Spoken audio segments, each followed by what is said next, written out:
Michelle Hall.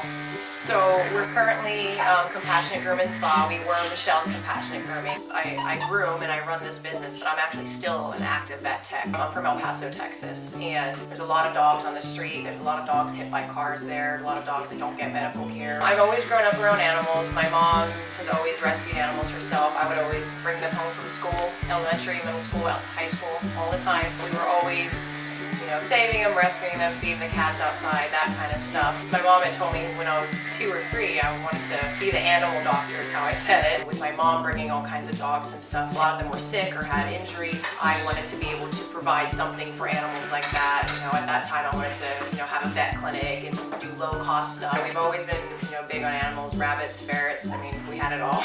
So I started volunteering in a shelter when I was 17, and I decided I actually wanted to go to vet tech school, and I started working in general practice. A few years ago I was in emergency medicine. I was the head overnight ICU nurse at an emergency clinic there, but I also wanted to do something else, and so I started just grooming in my home almost 5 years ago. Just started bathing short-haired dogs in my bathtub. I wasn't doing haircuts. I had no idea what I was doing.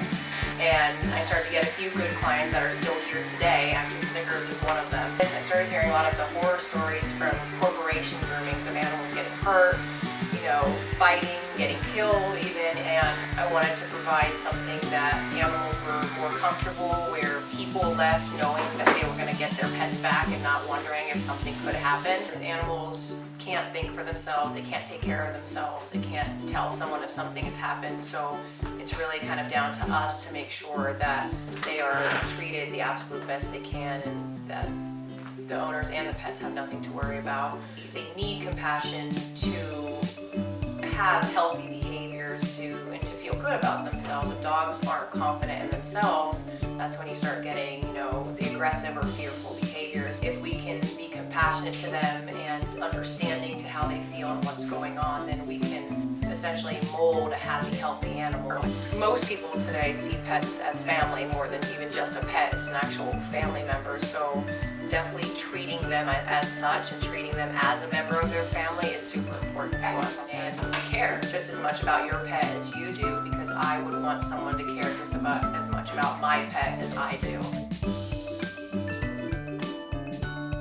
I have, vet techs on staff too, so we have medical background, so we can take the dogs that are sick or have problems. We take the aggressive and the stress and the fearful and the dog that bites. We definitely, I think, go above and beyond what we are expected to do, which is what our clients really appreciate. So we do things like blueberry facials, and we do hair coloring, non-toxic, of course, nail polish, things that not everyone else does because it's time consuming. The products we sell, I research thoroughly before even stocking them. It would be really nice for people to be like, oh, that's the place I go that my dog has been, kicked out of every other grooming shop. Here we can actually physically change the behavior of a lot of animals that have come into here, and I'd like to be known for that. It often has a lot to do with your purpose and your passion. Yeah, actually, the first thing that just came to my head is just be kind.